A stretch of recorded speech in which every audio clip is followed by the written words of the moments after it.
निधीसाठी पक्ष सोडणाऱ्या 6 खासदारांचा दुतोंडीपणा उघड. मंजूर विकास निधीही खासदारांनी वापरला नसल्याचं सत्य समोर.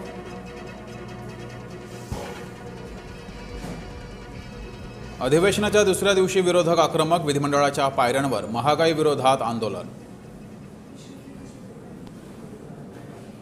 संजय दिना पाटील दबंग. ते धमक्यांना घाबरत नाहीत. राऊतांच्या धमकीला एकनाथ शिंदेंचं प्रत्युत्तर. दांडी मारली आणि कामकाज थांबलं तर खपवून घेणार नाही. मुख्यमंत्री फडणवीसांचा दांडी बहाद्दर मंत्र्यांना दणका. विधान परिषदेमध्ये सत्ताधारी आणि विरोधकांमध्ये गदारोळ. शेतकऱ्यांच्या मुद्द्यावर अंबादास दानवे आक्रमक. जलसंपदा आणि जलसंधारण विभागाची मांडली स्थिती. विधान परिषदेच्या नवनिर्वाचित आमदारांचा शपथविधी. विधान भवनात राजकीय दिग्गजांची उपस्थिती.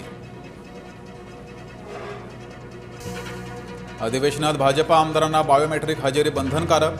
प्रदेशाध्यक्ष रवींद्र चव्हाणांचा निर्णय.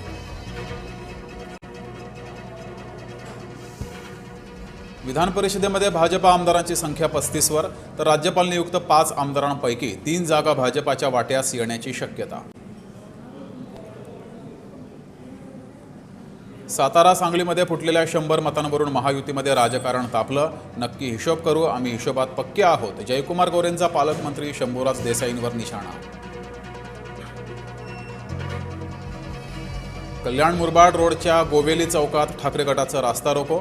शिवसेनेत प्रवेश केलेल्या 6 खासदारांचे जाळले पुतळे.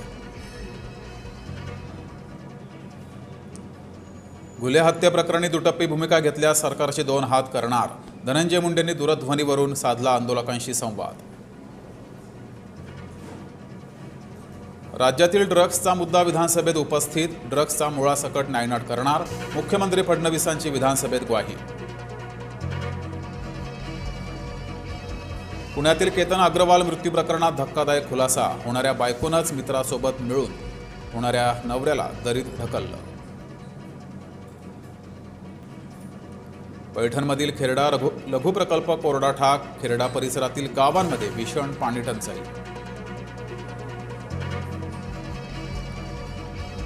मदरशात 10 अल्पवयीन मुलांसोबत अनैसर्गिक अत्याचार. नागपूरच्या मोठा ताजबाग परिसरातील संतापजनक घटना.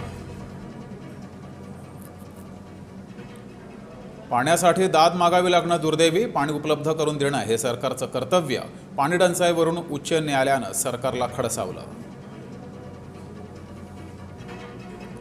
राज्यातील अनेक भागात पावसाची हजेरी. पावसाच्या आगमनानं नागरिकांसह शेतकरी वर्गाला दिलासा.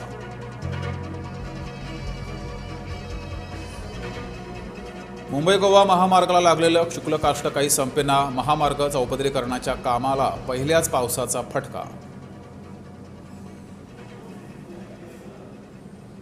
सोने चांदीच्या दरात पुन्हा मोठी घसरण. सोने 2000 तर चांदी 12,000 रुपयांनी स्वस्त. आणि संत गजानन महाराजांच्या पालखीचं अकोल्यात आगमन. 2 दिवस मुक्कामानंतर पालखी पंढरपूरच्या दिशेनं मार्गस्थ होणार.